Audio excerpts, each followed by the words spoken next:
The Phantom.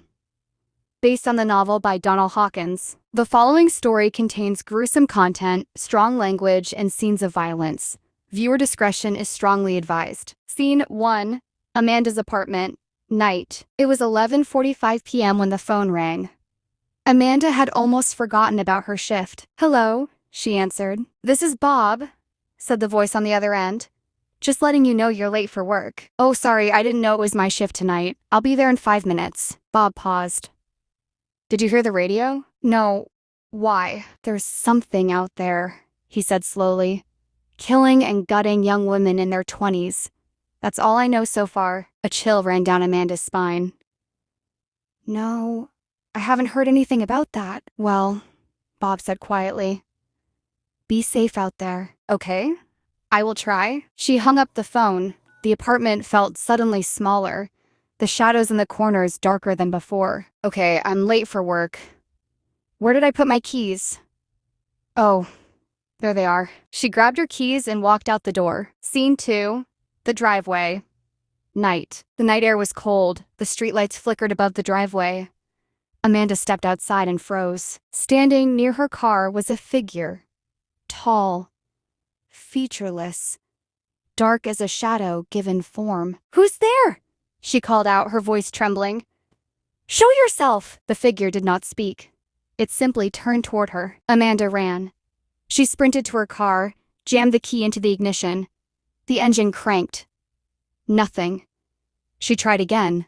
Still nothing. She looked up. The figure was walking toward her. 5 steps away. 4. 3. On the third turn of the key, the engine roared to life. She threw the car into reverse and sped away into the night. She glanced into the rearview mirror. The figure was gone. "What? Where did he go?" she whispered. "I must have been hallucinating. Maybe some fresh coffee and a snack will help." Scene 3. Joe's Mart. Midnight. The convenience store was quiet when Amanda arrived. Bob was waiting for her near the back. "I see you got here safe," he said. "Clock in. I got to show you something I caught on camera." He led her down into the cellar, a dim room she had somehow never noticed in all her time working there. On a small monitor, grainy, black and white security footage played. "You see that?" Bob pointed at the screen. Amanda's blood ran cold. "Yes, that's what I saw outside my house on my way to work." "Who or what is that, Bob?" "I think it's some sort of spirit," he said. "Comes every day around 2 a.m. That's when it appeared in the footage." "We should call the cops," Amanda said firmly. Bob picked up the phone and dialed 911. "How may I help you?" came the operator's voice. "I'll need you to take a look at some footage," Bob said. "There's something you're going to want to see." "What will be on the footage?" "Some sort of phantom." A long pause. Then, "Phantom? Seriously? That can't be real. I'm hanging up. Never call back unless you have an actual emergency." The line went dead. Amanda stared at him. "What did they say?" "They hung up." She shook her head. "Of course they did. You never tell a 911 operator there's a phantom on a videotape. You should have told them there was a robber stealing money. Then they would have come." Bob shrugged. "Oh well, it's 2 a.m., Amanda said, checking her watch. "Let's see if it shows up." "Shows up?"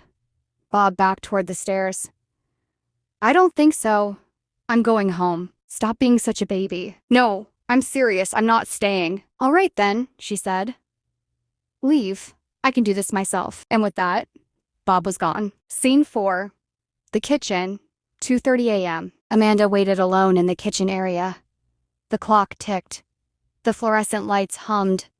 The figure never came. "Why is it not showing up?" she muttered to herself. She walked further into the kitchen and stopped. On the floor, a trail of dark red blood led to the back door. She followed it with trembling steps.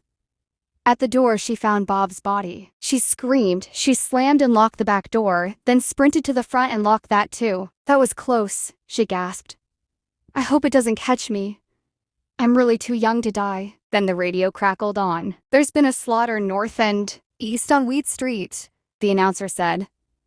"Men and women have been found drenched of their blood, organs splattered throughout the houses. If seeing any unusual activity, please call 911. The radio cut out. Amanda grabbed the phone. 911, how may I help you? This is Amanda calling from Joe's Mart, 5559 Lost Jones Street. We have a situation. I found unusual activity in the store. I'll have it on surveillance. Okay, we'll be there in 15 minutes. 15 minutes? I can't wait that long. Just hang in there. We'll be there shortly. The line went dead again. Scene 5. The cellar. Moments later, heavy footsteps echoed from below. This is a bad idea, Amanda whispered to herself. She grabbed the flashlight from the counter and descended the cellar stairs. One slow step at a time, the beam of light cut through the darkness. And there, standing with its back to her, was a figure. "Hello," she said softly. "May I help you? Are you okay?" She reached out her hand and touched the figure's shoulder. "Are you all right?" The figure turned, and then it screamed, a sound like nothing human. A shriek that tore through the air and shook the walls. Amanda turned and ran. She flew up the stairs, but the figure appeared in front of her, blocking the way. It grabbed her by the throat. "You'll be a great fit for my collection," it rasped. And then there was only darkness. Scene 6. Outside Joe's Mart, 7 minutes later. Police sirens wailed in the distance. Red and blue lights swept across the storefront. The front door is locked. An officer called out, "Let's try the back." The back door swung open. They stepped inside. The flashlight beams swept across the floor, catching the dark smears of blood. Then one officer looked up. Amanda's body hung from the ceiling. The mini-mart was surrounded within minutes. Police, firemen, ambulances, all of them standing in the cold night air trying to understand what had happened inside Joe's Mart that night. But some things have no explanation. Some things are beyond the reach of sirens and yellow tape. Some things are simply the phantom. End of chapter 1.